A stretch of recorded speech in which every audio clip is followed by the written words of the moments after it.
Having been posted from Halton and being told to go to Coltishall, I was sent back into London again and came back to catch the train for Coltishall. On arriving, it was that late that the service bus to the station had already returned. So, being a good airman, I reported to the police station, who in turn told me to wait whilst they rang the station. This was done, and in due course I was put into a prison cell where I slept the night with a cup of tea and a sandwich from the sergeant in charge of Norfolk Police Station. This is the only time I have been in prison, but I can say I have spent the night in. On the following morning, of course, they came and picked me up, and I stayed at Coltishall, where I had many pleasant memories. Here, my next station to be posted to was a place called Herne. Now, once again, not in England, somewhere in the wilderness. It turned out it was down on the south coast, looking across the channel. And the place where we were dispersed at was a place known as Stoney Cross. What one has to remember at this time was signposts were very deceptive. They didn't always tell you the truth where you were, just in case of enemy invasion. Anyway, I found Stoney Cross posted there, and it was in the middle of the New Forest. This is as much as I can tell you about it. What I do know is that there was many, many people, airmen of all descriptions, being posted there. In due course in time, as I found out many months afterwards, this was the beginning of the 2nd Tactical Air Force where I was concerned. There they formed the first 3 squadrons of Typhoon with rockets.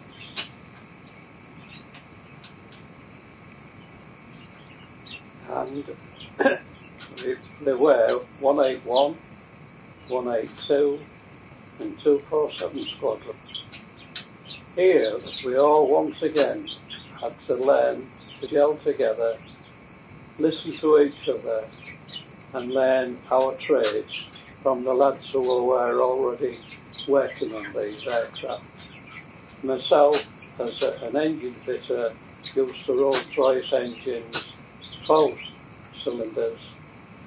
I found, to my horror, these had 24.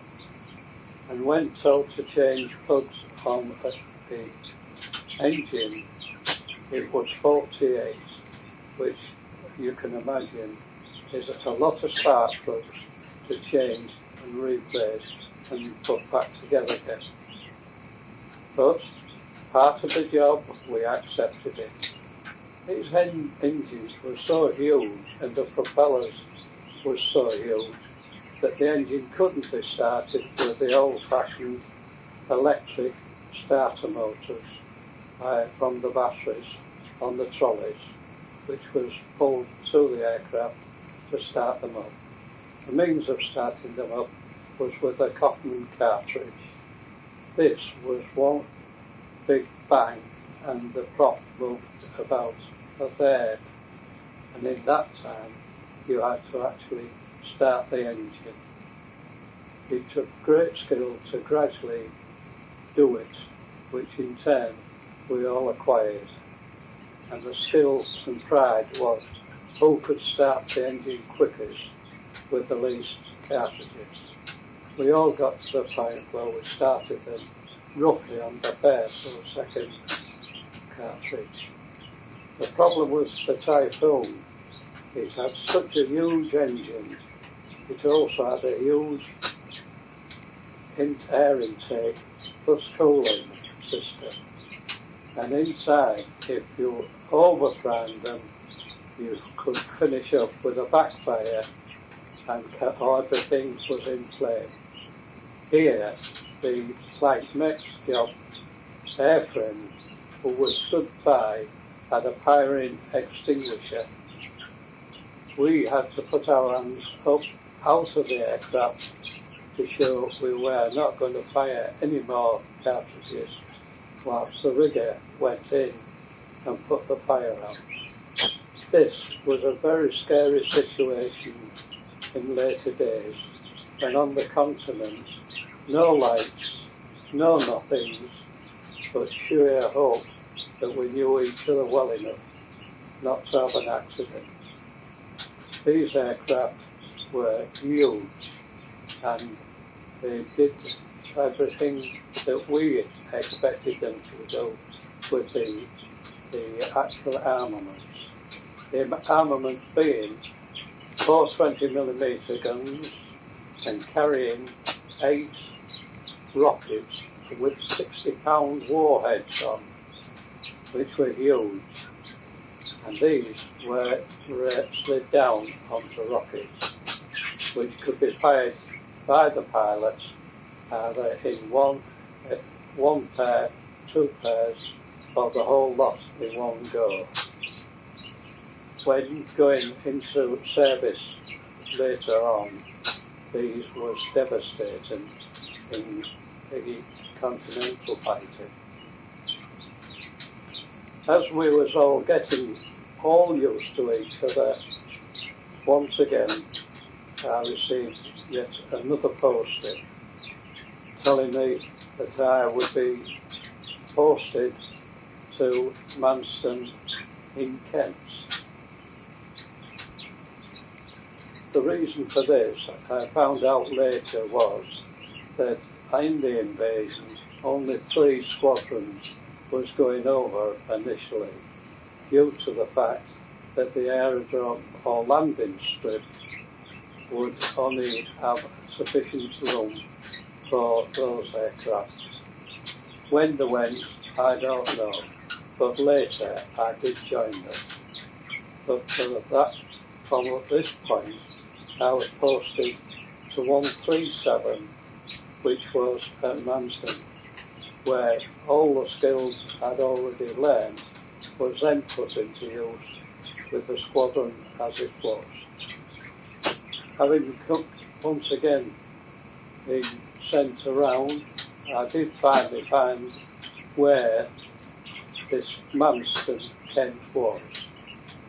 Very close to the coast, and in Ramsgate was then into our local place of relaxation. Here I learned about operational aircraft in its true meaning, but I shall stand down now and continue later. Right.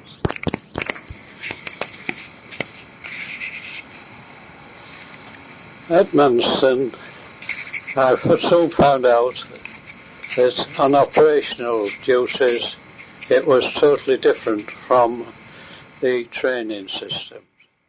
I had learned at hand the basic necessities to be able to do my job, but at Manston it was operational. One of the first items I noticed was that here everything had to run smoothly. First of all, we had a Nissen hut where we had a flight sergeant who was in charge of all the different working units, including the armourers, the fitters, the riggers, the radio operators, and all the other people. My first job was, once again, to meet the lads who I was going to join to look after the Typhoons. The job of looking after it was quite similar to what I'd learnt at Herne, but on this occasion they were operational with rockets on. The process of fitting the rockets was to the armourer's job, who also had the 4 cannons to attend to as well, plus a camera that laid alongside of the actual body of the aircraft. The reason this was fitted was so that anybody who said they had shot a aircraft or a train or a tank could be verified by the film unit, which was suited so that it followed the tracer down to the ground or the rockets, whichever was being used. Having seen some of these films, they're on the TV, they're absolutely fantastic. So I soon got into the way of doing the right thing at the right time.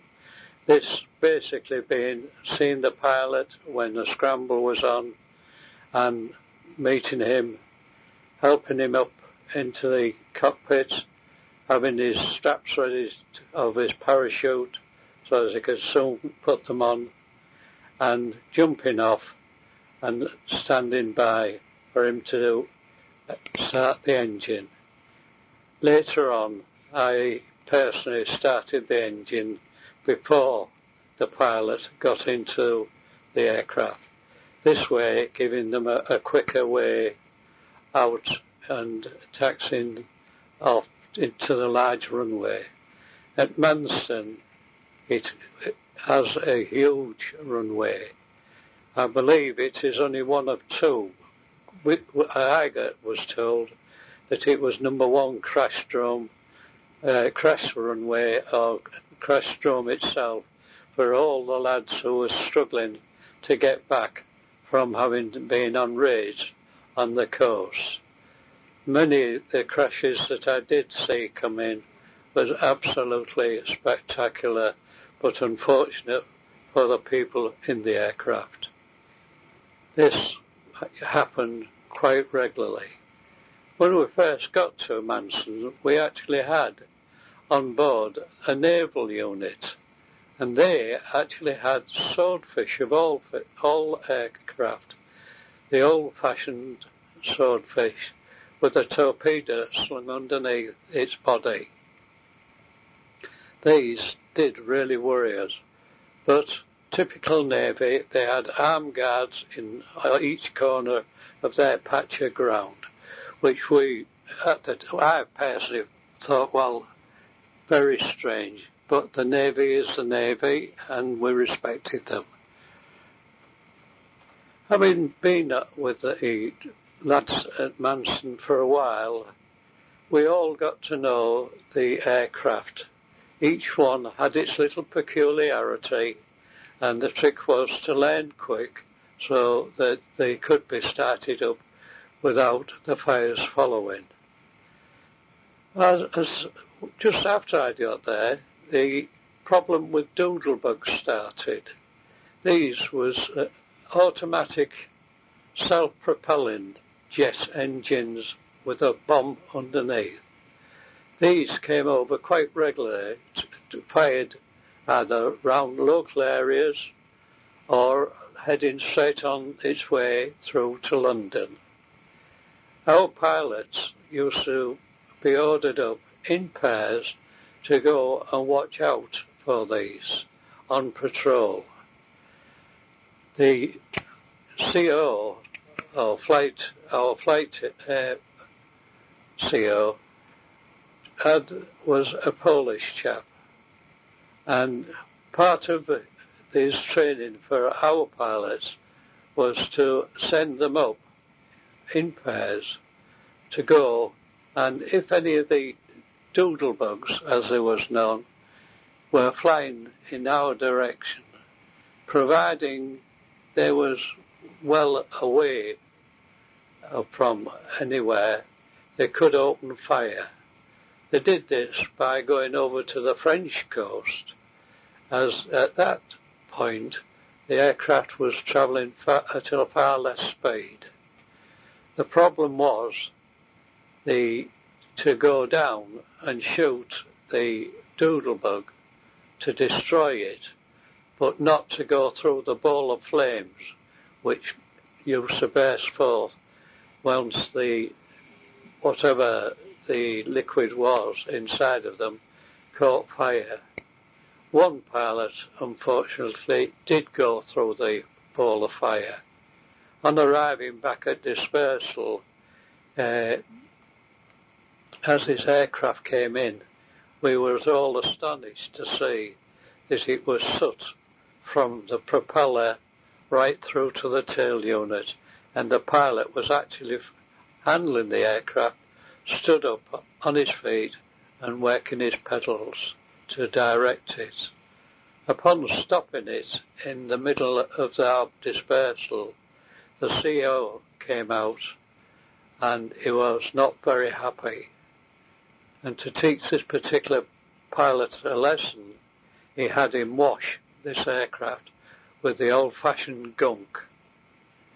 And we did not have to help him. It was a very rough treatment, in my opinion. We all was hoping we could go and help, but the CO said, wash the aircraft. And I don't think that pilot ever made the mistake of getting too near again. Which particular one it was, I have no idea. As a new larker, I had not got to know all the pilots. On another occasion, one in dispersal, we had a new aircraft come in, put into the dispersal in between our line of aircraft, and the pilot went. As per usual, we all mucked in, had a look at it, checked it over, and on this occasion we were putting rockets, 60-pound rockets, onto the rails under the wings, ready for instant action, which in this case was a matter where the actual unit and wire had to be plugged in to the aircraft to fire these rockets. Now, the chap who was actually looking after this aircraft did get back into the aircraft to start it up, to check how the engine was. Upon the starting procedure going through, this actually fired. Flew from Manston to Colombe, and here we found we rejoined the 124 wing, already established at Colombe. Our digs there was at tents where we all had to sleep in the evenings. The tents basically was large standard tents. The meals had to be